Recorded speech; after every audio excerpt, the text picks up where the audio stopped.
Alright fellas, what's going on? Denonu here, the man with the biggest and the most blackest privilege on YouTube. And we're back with the 𝐥𝐤𝐤𝐞 podcast. The one-man podcast where I just talk about things that interest me and give my opinions on whatever news that comes out during the week. Sorry I don't have a better intro, but that's gonna work until I think of one. So this one's gonna be a little bit short. I'm about 2 or 3 days late with this, but I got black privilege, so sue me. We're always late to something.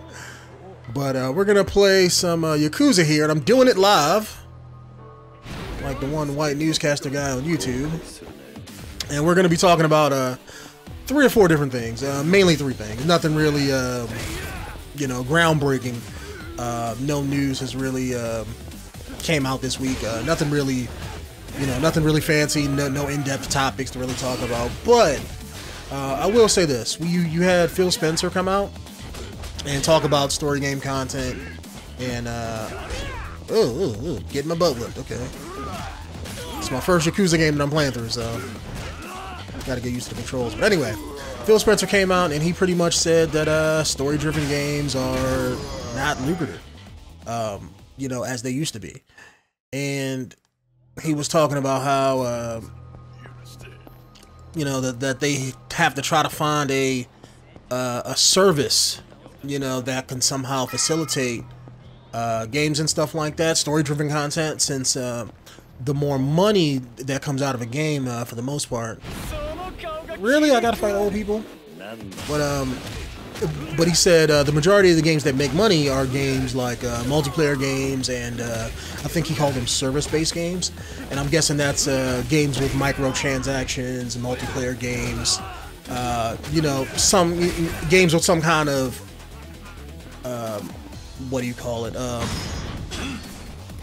some kind of feature where you can put money into it, aka supply packs from probably EA, or the battle packs from Battlefield, things like that, things that make ongoing money for your game.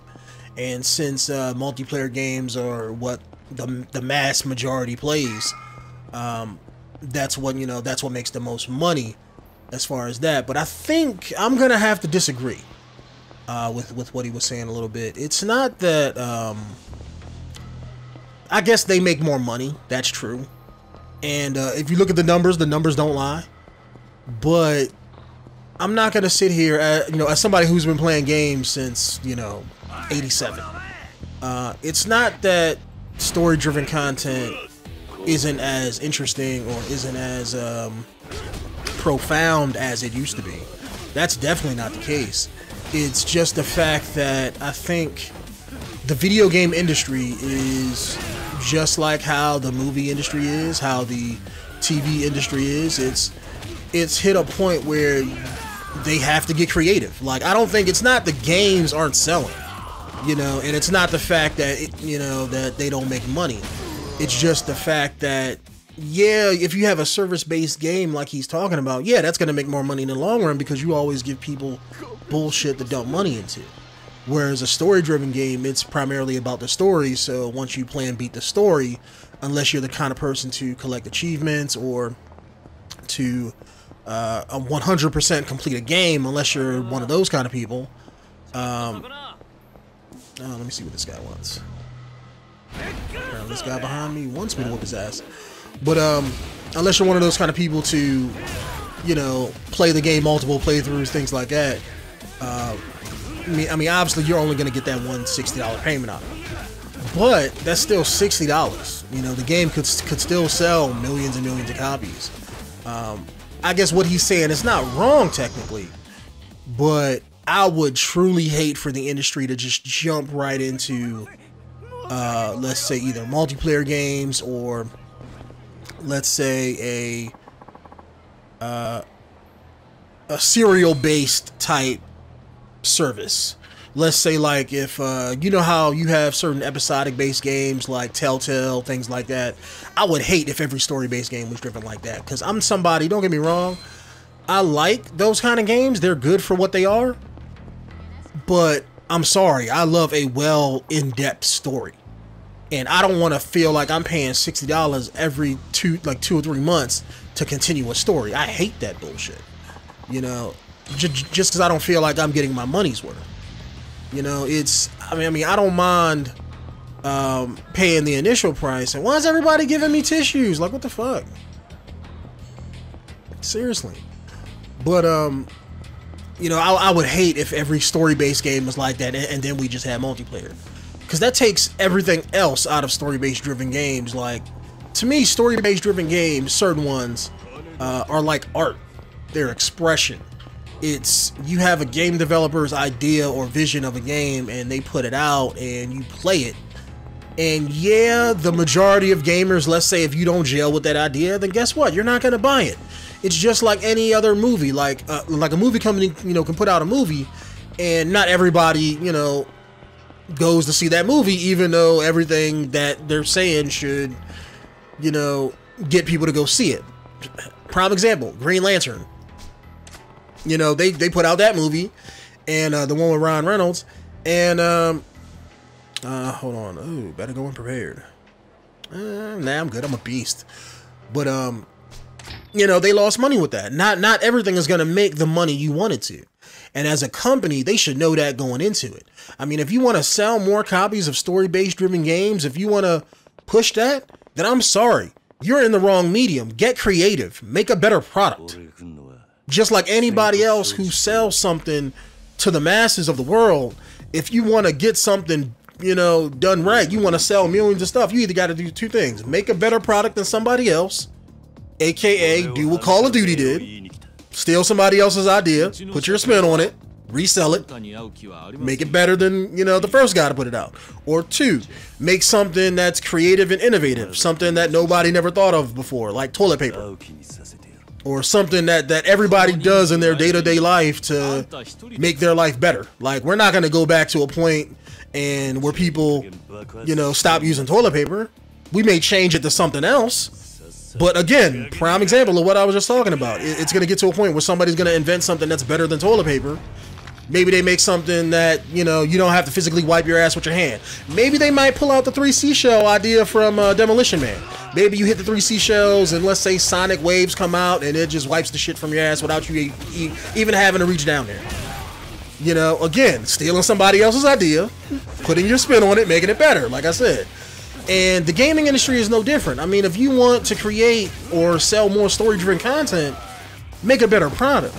What I've been seeing in the past few years, and maybe it's just me who thinks like this, I am by no means a super in-depth marketing guy. I'm not going to be the guy on YouTube that's going to calculate all the options and all of that shit to clarify my facts. This is just my opinions from what I've been seeing in the industry over, you know, because this is my medium. This is what I'm into. And what I see is that game development, the cost is getting higher, and the creativity, or the what do you want to call it? Let me switch styles here. Give me a sec, guys. Go to my rush style. Go to whoop ass. Maybe if I can actually land a punch. And but the creativity is going down. Like, games are costing more to make, but it doesn't seem like the effort to make the game as the best as it could be is there.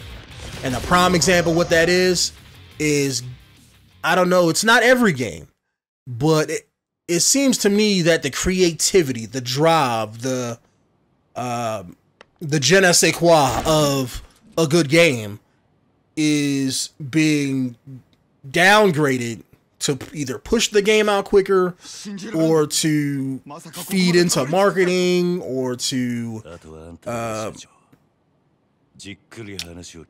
you know, not make the game as good.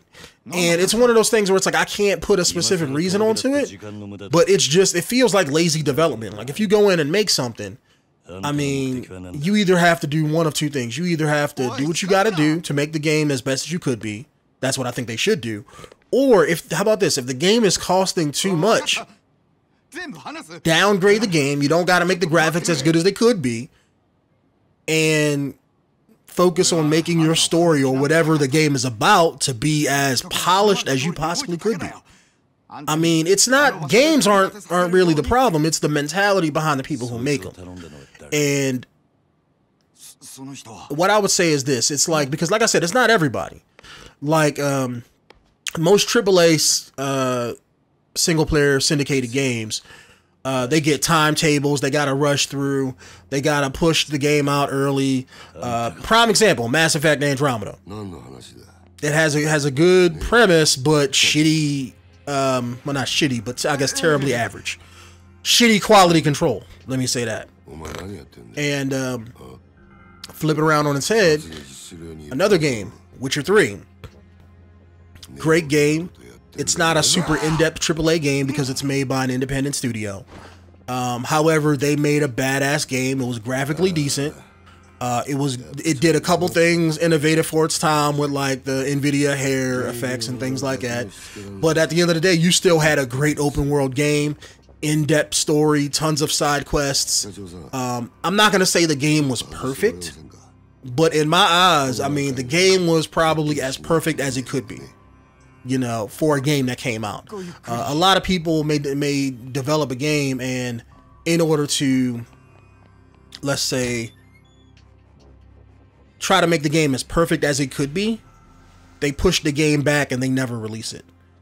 Those are usually perfectionists, or people who want to fix everything about the game, and then, you know, they be like, oh, we'll release the game when it's ready, and it's going to take 10 years, but we're going to come out with it, and it's going to be badass.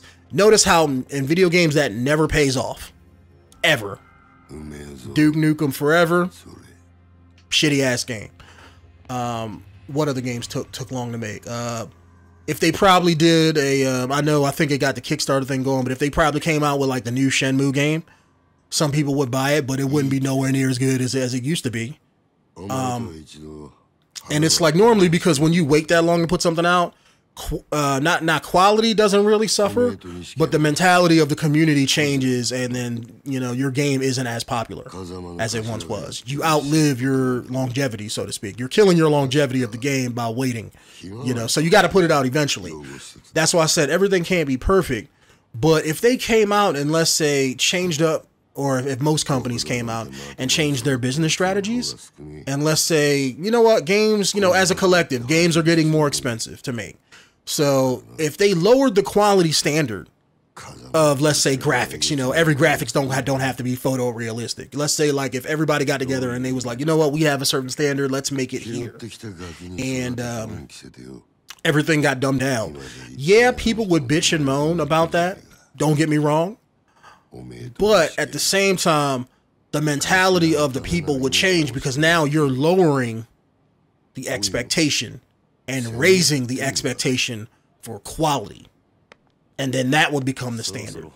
But companies, AAA development companies and publishers, they're not willing to whisk, can't talk to that. Yeah, they're not willing to whisk that. Yeah, like, what are they making, fucking eggs? No, can't talk tonight. They're not willing to risk that. There we go. Let me talk like I actually went to school. But it's one of those things where they're trying to have their cake and eat it too. And that's why, as a player of video games, as a consumer, I guess, I don't feel sorry for them. I really don't. Because I expect it to be like this. If I'm paying money for something, I want to pay money for something I enjoy. And if they're bitching and making that they don't make enough money, because games make billions and billions of dollars every year. Video games makes more monies than movies. That's a fact. So if a game costs $30-something million to make, or 100 million, however much it costs, they're just like the movie industry at that point. They have to put money in to get money out. You know what I'm saying? If they make a badass game, then make a badass game. Raise that bar of creativity to improve the story and the content of whatever it is you do. You know what I'm saying? And then people are gonna buy it. I mean, that's just, you know, that's just the way it is. You know, and just like the movie industry, stop trying to rely on sequels and give us, give us newer ideas, newer franchises, newer creative games. How about that? Change up the gaming industry. But no, they don't want to do that. No, because they're fucking lazy. Just like Hollywood and the movie industry. they're the same way. Every movie that got to come out has to be a remake of something else. I think outside of superhero movies, and let's say probably sometimes a romantic comedy here or there, or a other, you know, those weird independent movies, it's the same way. That industry mirrors the gaming industry right now, because just like Hollywood putting out re-releases or reboots or whatever, they're doing the same thing with video games. And you have those rare independent films that try to push an idea, be creative. Those are like the same indie developers on Steam that try to have substance behind their game. And since they don't, again, prime example, they don't have the money to raise the quality standard of the game, meaning like the graphics, the sound, and all of that stuff, because they don't have money. But they have a message, they're creative, they do things differently, and people respond to that. I mean, it's just, look at all those weird, quirky indie games that come out on Steam and on PC that people talk about for years and years and years, but, you know, they don't make millions and millions of dollars like, let's say, like Call of Duty. It's just, the industry has to change. It's not necessarily that story-driven games, oh, you know, they don't make money, so we think people would be more receptive to like a Netflix type service. No, that's bullshit. It's, like I said, Phil Spencer isn't wrong in what he's saying. It's factually right, but it's not something that's set in stone. They have to change, not us. We're just the people buying the games and playing them. You know what I'm saying? Ooh, $1 million machine. I've been buying things out of this machine. I have no idea what it really does, but I think this should be the last one, because it says do 5 out of 5, and each time I've, you know, been doing this, it's been giving me like weird, quirky items. Like I got a gun out of one of them, and some whiskey, apparently some stamina X, whatever that is. But like, you know, I don't mean, you know, to draw this out, you know, but that's why I just think he's wrong. You have to have story-driven games, and they have to do the same thing that they're doing now. You can't make, I'm not going to say you can't make episodic games, but I think it's just one of those things where every game can't be that way. Because then the consumer, like people like myself, are going to feel like you're just penny pinching them for anything, and then we're just going to stop buying your product altogether, and then you're really going to be losing money. So that's why I think they have to change up their mindset. I mean, yeah, you can have better consoles, like Xbox is coming out with the Xbox Scorpio and whatever. You can have better consoles, but at the end of the day, you don't have to increase the graphics to be all up. They just do that because that's what they think the people want. And in some ways, like I said, they're not wrong, but you set that standard, not the consumer. If, let's say, like, if they came out with a game, let's say, dumbed down the graphics a little bit, yeah, they may not make as much money as the next guy, but they may make more money in the long run. Like, if their game is truly great, if it has a great in-depth story that they just don't skip out on nothing, the story is just perfect, you know, whatever it is, that game is going to sell by word of mouth. I mean, because it's just like movies that break into the industry with content and ideas that nobody never heard of. Take, let's say, prime example, again, with Hollywood, Guardians of the Galaxy. You know, why not reference it since they got a movie coming out within the next couple days or so?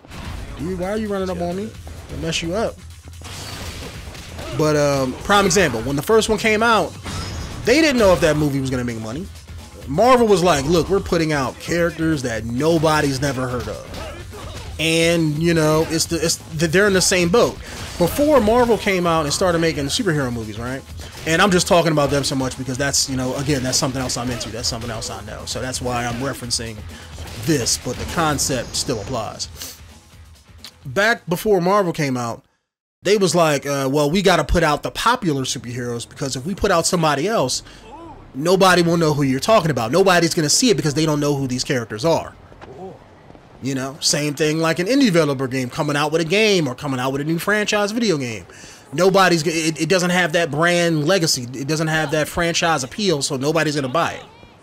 Again, bullshit, because look at how much money that made. That came out, and I'm not saying that broke any kind of like super duper records, but that sold way more than what they thought it was going to because of how decent the movie was. People liked it. They were receptive to it. And again, it spread by word of mouth. You know what I'm saying? But video games could do the same thing. Like, I don't know how much Horizon Zero Dawn sold, but that came out completely brand new franchise, so to speak, I guess you could call it. It didn't change the wheel as far as open world games go. But again, it goes within my, you know, what I was saying before about taking somebody else's idea and putting your own little spin on it.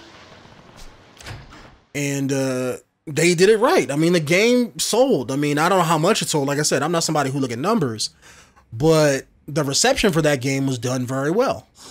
You know, it came out, people talked about it, they praised how good the game was graphically and all that stuff. And this is coming from a developer who only made FPS games. You know, they only made what was it, Killzone? You know, they never even made open world games before. So for them to make a game that's, you know, well received and well praised, that's a good thing. So that's why I said it's the standard of the industry that has to change. It's not story-driven games. If you want story-driven games to make more money, make a better product. And I know I'm repeating myself at this point, but all right, let me talk about something else here, because I can go on for days repeating myself, apparently. This one's going to be real quick. Darksiders 3 got revealed with a trailer. I don't know how old this news is. I think it came out yesterday. But this is something that I really enjoy, and I'm probably going to, you know, I'm definitely going to get Darksiders 3 into an LP of it, because I played through the first one. Played through the second one, got a whole LP up on the channel if you guys want to, you know, take a look at it. So I'm a huge fan of the franchise, and I'm interested to see what they're gonna do with it, because it's one of those games where when they made part one, they didn't know if they were gonna make, you know, sequels and stuff like that. They kind of set it up for it, but they, you know, didn't really know how well the game was gonna be received, and it was one of those things where it made money, but it didn't like make millions and millions of copies and outsell everything. But it was still a good game. So when they made part 2, that's when they was like, you know what, we're really gonna tell the story in a certain kind of way where each one of the 4 horsemen is gonna get their game. And part 2 was a great step up from part 1. It basically went from being like a linear Zelda type, I'm not gonna say clone, but linear type game like that, because it was like a Zelda game where you go in a certain area. It wasn't really open world per se, but you go in a certain area, you get a weapon or an upgrade, and then as you go to the next area, you use your upgrades to progress further in the game, you know. And you had like a hub world where that you can travel through different areas and things like that. But part 2, that's when the game really kind of blew up, so to speak. You know, you had the really cool badass trailers with Death, you know, doing his thing, and the gameplay changed, the combat got better, the open world got better, the story was damn good in my opinion, and it was just sad when, because I think the game developers who made Darksiders 1 and 2, I think they were the same people who made Saints Row. I want to say I think they were Volition. I could be wrong. I think they were Volition, but I think they went under, or it was either them or the publisher that, you know, ran all of their stuff went under. And I was kind of worried, because I was like, damn, usually when that happens, right, another company will try to buy your game, and you know, if it's good enough. Sometimes the game just stagnates and nobody wants to do anything with it. Take one of my favorite games from the 360 area, Advent Rising. Same thing. Same thing happened in that, where it was like you know, the developer kind of went under. You know, it was like their first major really game like that. They went under, and just nobody picked it up, and the game just sits there. You know, story's never going to be finished. And that's what I thought was going to happen with Dark Souls 2. I didn't realize that somebody else had picked up the rights to it and everything like that. But I'm glad somebody did. However, usually when things like that happen, the final product isn't going to be the same, because it's made by different people. What I was saying with last week with Mass Effect, that situation is going to apply here, where the game is going to probably be made. I don't know if they brought over the same people or anything like that. They just had the trailer come out, so I don't know who's particularly working on it. But if it is a different company, somebody else bought it, and they're making the next game, it's gonna not be made by the same people, so it's not gonna be having the same ideas. And it's going to be made a little bit differently. It's going to feel different. It's going to have a different tone. They may even take the story and shift the tone from what it was to something else. And I'm just hoping that it doesn't change far from what Part 2 did. Because Part 2 kind of branched it out a whole hell of a lot and made it something bigger and better than even what Part 1 was. So I'm hoping that Part 3 just does the same thing, but I'm hoping they find and they realize what Part 2 brought to the table and realize what worked and what didn't. Because there's a lot of game companies out there who and game devs who just see only what they want to see and not what they should see. And what I mean by that is they'll come out with a game and they get so caught up, it's like tunnel vision. They'll get caught up in what they want to make, you know? And they think that their ideas are the best because they're the ones making them, but they don't realize that it might not be. You know, like if you had this, it's kind of like as if you have somebody making something, right? You have like an artist or whatever. They're making like the greatest sculpting or the greatest painting in the world. They think it's the greatest thing ever. Oh, prime example. I'll give you even one better. I'll bring it down to earth even more than that. Forget an artist. People with their babies, with kids. They'll think their kid's the best in the world. They'll post pictures on Facebook. They'll think, you know, like, oh, my kid's the best because it's your kid. No, the fucking it's not. Kid probably bad as shit. But since it's yours, it's like you can't see that. You know what I'm saying? And it's the same thing with game development. They go in there with an idea and they make it and they think it's the greatest thing since sliced bread. But it's not, you know, and if they had that other perspective, you know what I'm saying, or listen to that other perspective, they would realize that, you know what, maybe it's not the greatest thing in the world. And that's what I think, you know, that's what I'm hoping the game developers don't do. Normally when game developers have an open mind, the game tends to turn out better. Usually when they're just, oh, we want to make this because we want to make it and we don't give a damn what people say. Normally the games don't really be good after that, you know what I'm saying? You have to take at least some kind of criticism to whatever it is you do, and then improve upon your position or station at that point to you know, to make things better. So I'm hoping the game succeeds. I don't know when it's coming out. I think I heard sometime next year. So if it does come out next year, that's even better.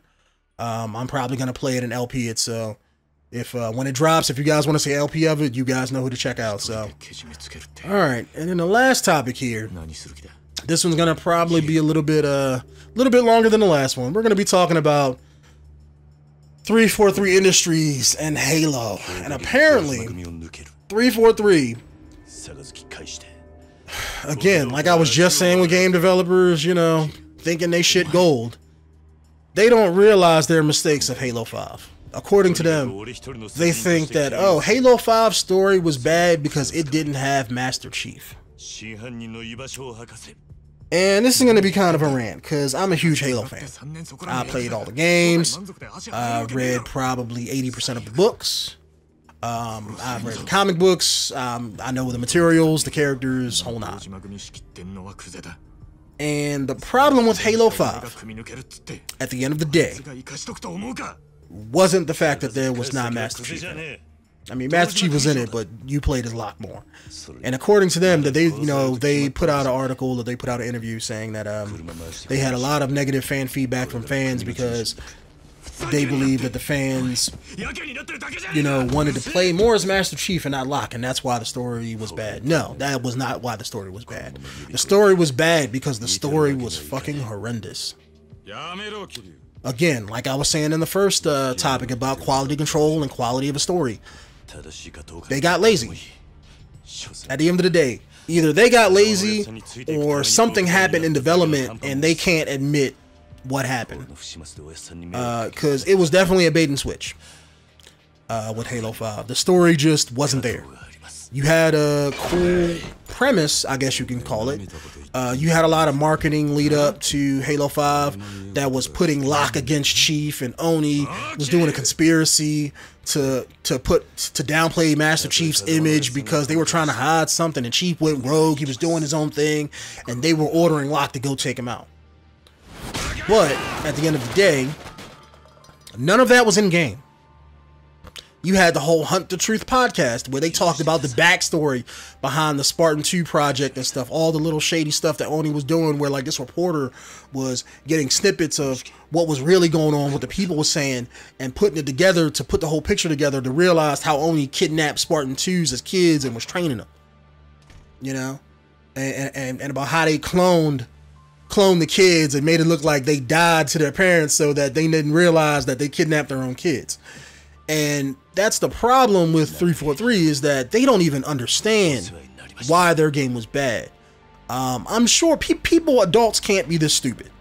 So the story was just bad from the get-go. There was no premise. If you played through Halo 5's campaign, you know exactly what I'm talking about.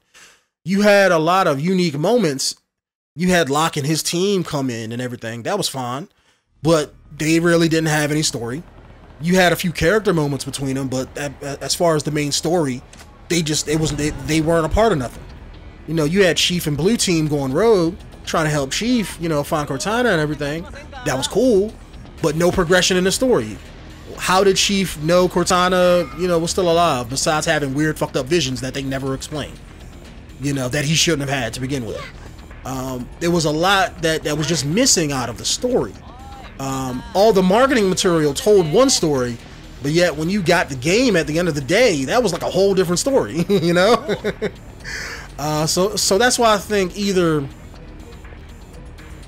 they're trying to give a placeholder reason, because they have to get popularity around Halo 6, and they have to try to, these are some questions that the community has, and they have to provide at least some kind of answer for them. But that's why I think something had to have happened during development of the game. I don't know if maybe the writer that they had quit, maybe they fired him, maybe they had like a Destiny type situation where they had to scrap the story, that what they had, and then kind of bullshit a new one in there. But now they just can't admit that, yeah, we just fucked up. You know, they can't come out and say that company-wise. So I think this is a bullshit excuse as far as, you know, why they think the game is bad. The problem with this is, if it's not a bullshit excuse, then they really believe that the reason why their game sucked was that it didn't have Master Chief. Master Chief's not the problem. You know what I'm saying? It's not that you know, yeah, people like him as a playable character. That's cool, but I guess I can put him in the same. I mean, me personally, I don't do this, you know, because I read the book, so Chief is his own person to me when I play the games. But I guess you can have some Halo fans out there. I've heard a few people say that playing Halo to them is, let's say, like playing Mass Effect, you know, 1, 2, and 3. When you play Mass Effect 1, 2, and 3, Commander Shepard is whoever you envision him to be. You know what I'm saying? Whereas I think that in Halo, some fans think of Master Chief that way. You know, maybe because in the games they never really talk about his character or anything like that. But even if you do feel that way, I mean, you can enjoy a story where you're not playing as that guy. Look at Halo 2, for example. A lot of people loved Halo 2, and a lot of people like the Arbiter character. You know, I'm one of them. Like, I loved how they did the dynamic in part 2. I think the ending was kind of fucked up, but, you know, storytelling-wise, it was a good choice for storytelling. It's the same thing of any game or medium where you change your main character. Another prime example, how Marvel in their comic books made Captain America a Hydra agent. A lot of people, you know, pitched a bitch and hated Marvel and was sending them death threats and all that shit. But they don't realize that it's just great storytelling. In the first issue of that comic book, they say, look, here's the reason why he's a Hydra agent. And you know that, okay, we know he's not a Hydra agent because you had this MacGuffin that did something to him. I don't want to spoil it, so I'm not going to say what happened. But something happened to him, and now he's a Hydra agent. So that argument right there, since they told you what happened, that negates any hate behind, oh, I hate Marvel because they did this. You know, it's like they're just doing it to fuck with the character. It's like, no, it's just storytelling. And people would realize that even when they did it in Halo 5. Like, if you had a story where you played as Locke throughout the game and they told you that story that was promised in the marketing material of the games, and let's say Locke progressed through the story of Halo 5, and as he's hunting down Chief trying to kill him, he's learning bits and pieces about who Chief is. And then by the end of the game, he's like, you know what? I agree with you. I can see how they're fucking you over. You know, so I'm gonna be on your side. Let's do what we gotta do. I think people would relish the idea of seeing Chief from another perspective. And then let's say if Halo 6 came out and you wanted to go back to Chief, now you have a whole nother character you can play around with. You have Locke, Chief, and the Arbiter, if that's what you wanted to do. You know what I'm saying? Now you built up more character, more growth, because the story in Halo 4 had more character, more story, and more shit than Halo 5 did. That's the sad part. It's like Halo 5, that's why I really do believe something had to happen during development. Because if you look at the story of Halo 4, that was contained.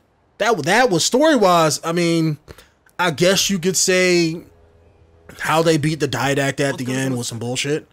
But the story that they told of Chief introducing a new threat, finding a new threat, beating the new threat, Cortana dying throughout the game, and going through all of that, and then you had Chief growing as a character of him saying no to his superiors and dealing with Cortana, dying at the end. That was making him angry and pissed off. They never did anything like that in Halo 5. It was just blank. The only time you saw something was where I think they told you about I think one of the members of Blue Team, I forget, I want to say maybe Fred or maybe one of the other ones, asked them like, yo man, we've been doing all these missions and stuff and being like, nonstop. Are you good? And Chief was like, Chief was just like, yeah. I mean, granted, that's huge for a Spartan to admit, emotional wise. It's because Spartan 2s are like damn near emotionless badasses because they were groomed that way. But just the fact that he's acting differently and saying no to his superiors, like in Halo 4, I love that. That was a big step for character growth with him. And it's just sad that Halo 5 didn't do nothing like that. Like, I know Locke's character was kind of messed up because I think the guy who his character was based off of was the guy who played Luke Cage. I think his name is Mike Coulter. And but something happened where he was supposed to be Locke in Halo 5, but I think he went off and did Luke Cage. So they couldn't get him to do both, so he had to pick between the two. And they used his likeness, his image, but I think they had somebody else voice him. So I think maybe that has something to do with the character, or not having a lot of dialogue. Maybe they had to scrap what, maybe they didn't want to get sued or something behind the scenes. So like maybe they couldn't use anything with his voice in it. Maybe he recorded half his lines already or something like that, and maybe they just had to scrap it, and that they had to kind of fudge a story in there at the last minute, because that's what I truly think happened. I just wish game developers and companies will be honest about what went on. I mean, I understand you can't say it while the game is out there making money, or you can't say like right after release, yo man, we fucked that game up. You can't say that like right when you come out with a product, so I get that. But let's say like a year, 2 years later, after a game comes out, I wish they would come out and say like, yeah, we had some problems with with the game development. You know what I'm saying? That they can't just come out and just say, oh yeah, we fucked that game up. That game was trash. But I wish that they would come out and just be honest with the people who buy the products. Be like, yeah, like we had some issues with Halo 5. We tried to work around it as best we can, but I mean, it is what it is. And with Halo 6, we already got everything in place. We're trying to, you have to spin it like a get a PR guy to spin your story. You know what I'm saying? Be like, yeah, here's the reasons why Halo 5 was messed up, but we're working on Halo 6 and we got everything ironed out, so it's not going to have those problems. It's going to be a better game to get you hyped for the new one. I wish that they did that. I wish that every game developer did that, or every publisher would let their game developers do that. Because when I look at Microsoft, they need like every chance they can get. Like they don't have no exclusive games. I mean, you know what I'm saying? And you got Phil Spencer coming out and saying that yeah, we're focusing on third-party games and multi-plats. It's like, oh, like well, I was like, so are you just giving up? you're just gonna get on your knees for Sony? Is that it? Because apparently that's what they're doing right now. I mean, they got to come out with something. And that's going to lead into the last part of the topic here. And maybe this is what they're trying to do. Some of the developers behind 343, I don't know how old or new this article is. But they're saying some of the developers of 343 have branched off and formed a new studio called First Strike. And the goal behind, I guess, their new studio, I guess you could say. And I'm going to assume that branching off, I don't know if they're going to be separate, but I'm assuming that they're going to be owned by Microsoft. That could be wrong. I don't know the details or nothing like that. But what they're going to try to do is they're going to be focusing on making competitive multiplayer games. So I'm guessing maybe that's multiplayer only games. Maybe that's going to be multiplayer only shooters. Maybe they're thinking about making like a COD type game and where it's multiplayer only and just releasing that. It doesn't really say anything specific in the article. This is just saying that some employees branched off, they formed a new studio, and they're going to be making new IPs. So if this is Microsoft saying, hey, look, we need another studio to do some shit, this is good news for Xbox and Microsoft right now. However, this doesn't say if they're going to be making multi-platform games. It doesn't get into specifics. This is just saying that some of the founders or some of the veteran developers behind Halo 5 are just going to be making new content. And they really do need this for Xbox and Microsoft right now. Because, like I said before, Phil Spencer is giving them their, I'm not going to say their business strategy, because I'm sure they got other people for that. But if what he's saying is true about them focusing on third parties, that's a scary proposition, because now you're going to have everybody jumping to your competition. You have to give people a reason to buy Xbox. I know every time I talk about the 360 and Xbox One, I keep saying that.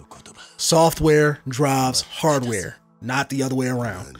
It's been that way. It will always continue to be that way. You can have the greatest, fastest console in the world. Don't mean shit if you don't have nothing to play on it. Just saying. Prime example. I'm not saying they don't have nothing to play, but look at PC. PC is the greatest console in the world. Shits on anything the Xbox or the Xbox Scorpio or the PlayStation 4 could possibly even hope to dream of. But it costs a lot of money. You know what I'm saying? It's not as valuable or it's not as cheap as a console, so they lose part of the market. Same difference. A lot of hardware, but to get people to the point where they can buy your software to play on it, they don't got it. It's not cheap. So it's one of those situations where that's why you need first-party games, because they have to push consoles. You have to sell consoles. And there's a lot of people out there who may look at the Scorpio and be like, I barely turn on my Xbox One as it is. Why would I go out and get a Scorpio? There's no reason there. You know what I'm saying? Now, if they came out and be like, yo, we got Halo 6, we got like the next Gears game coming, we got like 15 to 20 different original titles, some sequels, some reboots, a lot of different new IPs, that's different. Because now you're giving people all these games to be like, you know what? I may not like Halo, but I like this other game. Or I may like Gears, but I don't like this other one. So now you're building a community for your platform. You know what I'm saying? Again, and that drives console sales. That's why you need first-party titles and things like that to push that, those sales. Because otherwise, your console's not going to sell. That's just the reality, the reality of it.